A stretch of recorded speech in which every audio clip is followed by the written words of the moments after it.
नमस्कार। आज के इस वीडियो में हम चर्चा करने वाले हैं रामधारी सिंह दिनकर द्वारा रचित कविता अवकाश वाली सभ्यता के बारे में।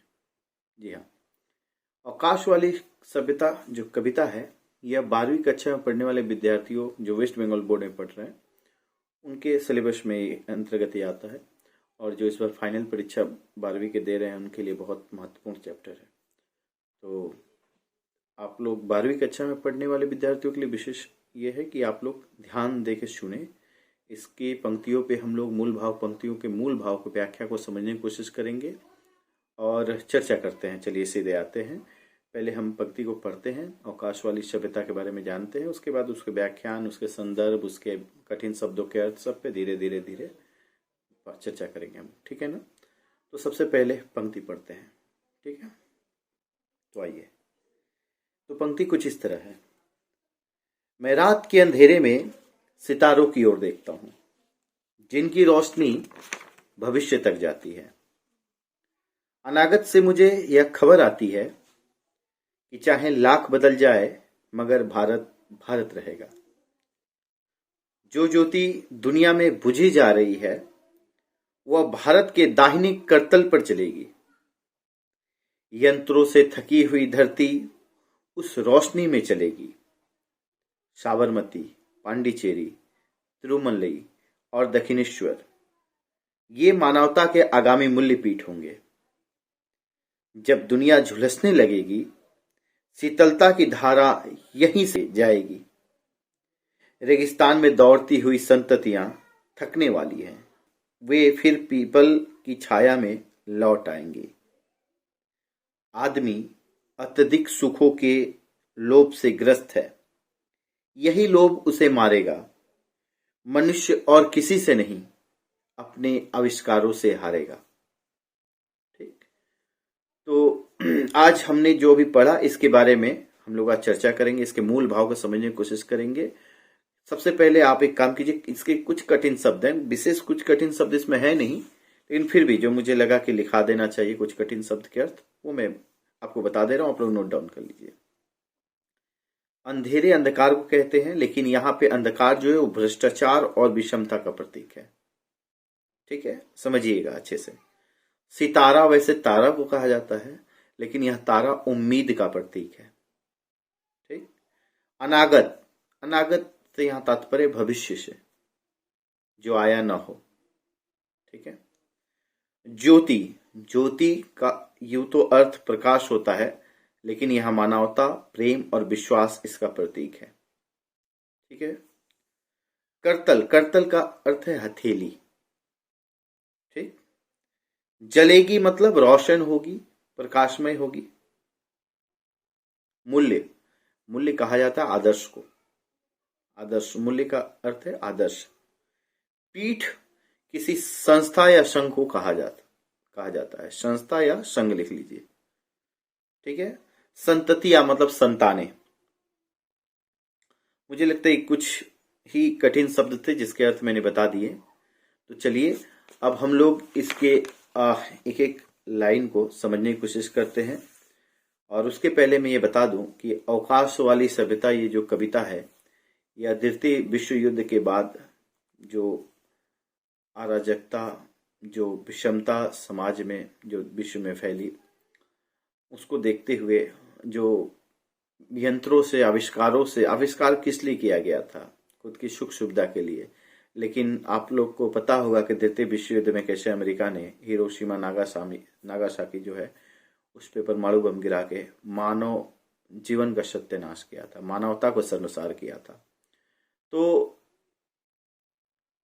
जो रामधारी सिंह दिनकर है वे शांति के प्रतीक है, पुजारी है। उन्होंने अहिंसा का इस कविता में कहीं न कहीं उन्होंने ये माना है कि आविष्कार ही कहीं न कहीं एक समय ऐसा आएगा कि वो हमारे लिए अभिशाप बन जाएगा। ठीक है ना?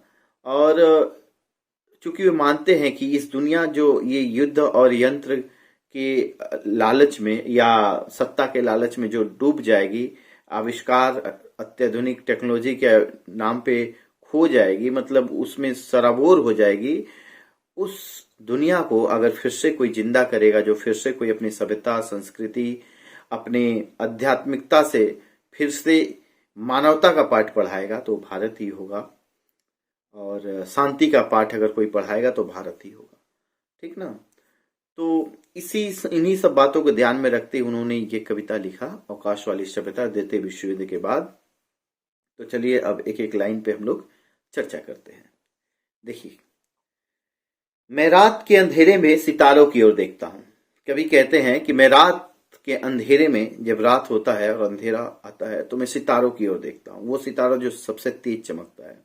सितारा, जैसा कि मैंने पहले ही आप लोगों को बताया, सितारा किस चीज का प्रतीक है? वैसे तो इसका अर्थ बताया था मैंने तारा, लेकिन ये उम्मीद का प्रतीक है। कहते हैं कि मैं उस रात के अंधेरे में भी, अंधेरा मतलब विषमता, भ्रष्टाचार जब पूरे विश्व में फैला हुआ है, पूरे समाज में फैला हुआ है, ऐसे में भी उन्हें एक तारा दिखाई देता है जो उम्मीद का प्रतीक है। उन्हीं की तरफ कभी देखते हैं जिनकी रोशनी भविष्य तक जाती है। ठीक ना। जिनको लगता है कि यही उम्मीद का किरण है जो हमारे भविष्य को संवार सकती है। अनागत से मुझे एक खबर आती है, अनागत से मुझे एक खबर आती है कि चाहे लाख बदल जाए मगर भारत भारत रहेगा। मतलब भविष्य से उनको ये खबर आती है, भविष्य को देख के जो समाज में घटित हो रहा है, द्वितीय विश्व युद्ध के बाद जिस तरह से समाज ने करवट ली थी, उसको देख के उन्हें लगता है कि चाहे लाख बदल जाए दुनिया, भारत को बदलने में थोड़ा सा टाइम, थोड़ा समय लगेगा, भारत भारत ही रहेगा, इसीलिए कहा गया है। लेकिन वो कहते हैं जो ज्योति दुनिया में बुझी जा रही है वह भारत के दाहिने करतल पर जलेगी। इसके दो अर्थ हैं, आप अच्छे समझिएगा। कह रहे हैं कि जो युद्ध और सत्ता लोलुपता के कारण जो आज इतने बड़े बड़े आविष्कार हो रहे हैं, दुनिया में मानवता शर्मसार हो रही है एक तरह से, सभी पैसे और यंत्र के पीछे पागल हैं लोग। ये जो आध्यात्मिकता का अंत हो चुका है, एक तरह से लोग अब भोग विलास सुख साधन में जीना चाहते हैं।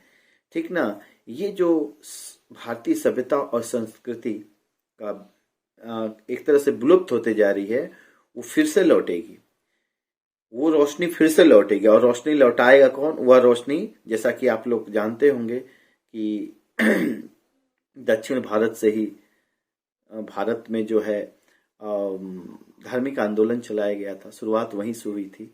तो कहा जा रहा है कि जो ज्योति दुनिया में बुझी जा रही है वो भारत के दाहिने करतल, भारत का दाहिना करतल कौन सा है आगे हम पढ़ाएंगे आपको। यहाँ कर्म से भी एक तो दाहिना करतल है, जो दक्षिण भाग है उसको दाहिना करतल कहा गया है। दूसरा अर्थ इसको इस अर्थ में भी ले सकते हैं कि दाहिना करतल यानी कर्म से बोला गया है कि ये कर्म से ही अपनी फिर से भाग्य को बदला जाएगा। और वो कर्म कहां से आएगा? अपनी सभ्यता और संस्कृति को लेते हुए आएगा। यंत्रों से थकी हुई धरती उस रोशनी में चलेगी। कहां से चलेगी? उस रोशनी से, अपनी उस पुरानी सभ्यता और संस्कृति से एक बार फिर से रोशनमय होगा हमारा समाज, प्रकाशमय होगा हमारा समाज। साबरमती, पांडिचेरी, तिरुवंतमलई और दक्षिणेश्वर ये मानवता के आगामी मूल्यपीठ होंगे।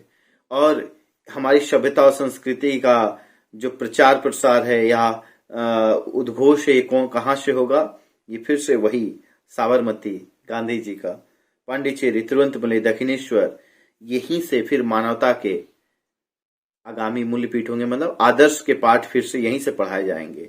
मानवता क्या होता है, आदर्श क्या होता है, नैतिकता क्या होती है। यानी कि आदर्श और नैतिक मूल्यों का बोध फिर से अगर कहीं से होगा, हमारी सभ्यता और संस्कृति के मूल्य का बोध कहीं से कराया जाएगा, तो यहीं से शुरुआत होगा। कवि को पूर्ण विश्वास है कि एक बार फिर से हमारा भारत रोशन होगा, एक बार फिर से भारत महागुरु, विश्व गुरु बनेगा।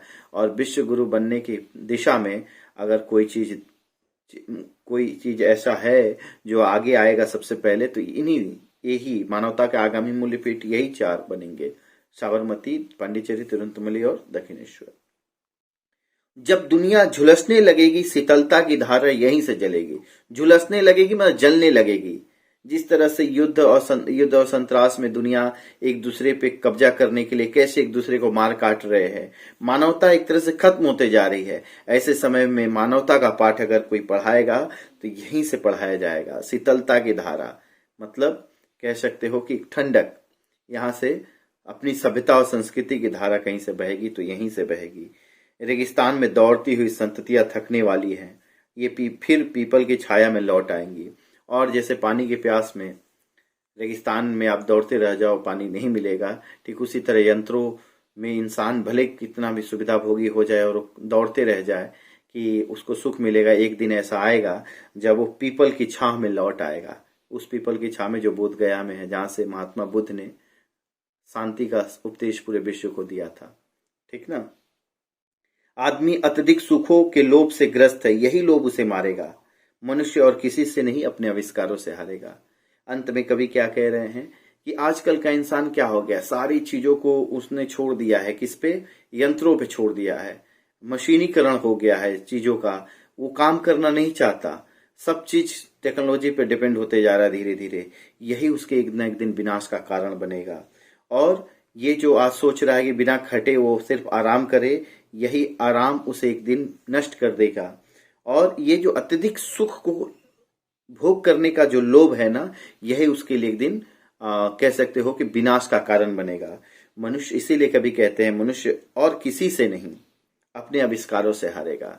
कभी इसलिए कह रहे हैं कि मनुष्य और किसी से हारे ना हारे, या यंत्र का जो निर्माण, ये जो टेक्नोलॉजी का निर्माण की जो भाग दौड़, आज देखो पूरा विश्व जो है अपने तकनीक को विकसित करने में लगा हुआ है, ताकि वो अपने आप को जितना विकसित करेगा उतना पावरफुल हो जाएगा। लेकिन एक समय आएगा जब वो किसी चीज से नहीं, अपनी इन्हीं आज देखो आप समझ सकते हो कि आदमी जो है पहले कहा जाता था कि परमाणु बम का आविष्कार किस लिए किया गया, आत्मरक्षा के लिए। लेकिन अमेरिका ने क्या किया, हिरोशिमा नागासाकी के साथ उन शहरों को देखिए, उसका विध्वंस आज के लोग भी, जापान के लोग झेल रहे हैं। ठीक है ना। तो यही कभी समझाना चाह रहे हैं कि मनुष्य और किसी से हारे ना हारे, अपने आविष्कारों से हारेगा। एक दिन ऐसा आएगा जब वो इन सब यंत्रों से, इन सब तकनीक से, इन सब आविष्कारों से वो हारा हुआ जाएगा। और जब वो हार जाएगा इन सारी चीजों से, तो किधर की तरफ जाएगा? वही भारतीय सभ्यता और संस्कृति, भारत तभी विश्व गुरु का पाठ पढ़ाएगा। और यही जो दक्षिण भारत के दक्षिणी जो दाहिनी करतल पे जलेगी, जो कवि ने कहा था, यहीं से मानवता के उपदेश दिए जाएंगे, मूल पाठ पढ़ाए जाएंगे। साबरमती, पंडिचेरी, तिरुवंतमलई, दक्षिणेश्वर, यहीं से भारतीय सभ्यता और संस्कृति का एक बार फिर से उद्घोष होगा और विश्व शांति का पाठ पढ़ाया जाएगा। यही इस कविता में है बच्चों। उम्मीद है आपको ये समझ में आई होगी जो मैंने अभी चर्चा की। प्रश्न हो तो जरूर कमेंट बॉक्स में बताएं, उसका जवाब मैं जरूर दूंगा।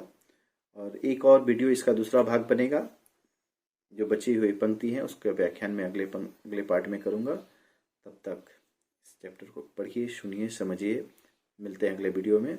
और चैनल पे नए हैं तो सब्सक्राइब जरूर कर लीजिएगा। ठीक है, धन्यवाद।